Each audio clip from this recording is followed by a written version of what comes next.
When you buy your pool from Bud's, here's how the process works. This pool was installed in June 2009. The pool shape is sprayed out on the lawn and the excavation process commences. Due to the grade of this yard, a retaining wall was required and is formed from natural rock.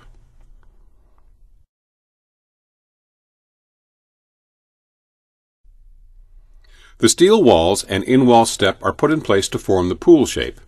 The walls are supported by A-frame supports and the step is concreted into place.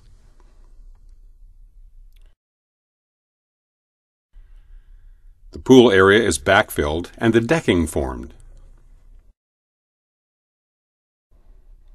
A tidy, professional equipment hookup is completed at every pool installation. Some landscaping and patterned concrete were added as the finishing touches. Your backyard oasis is ready for your enjoyment.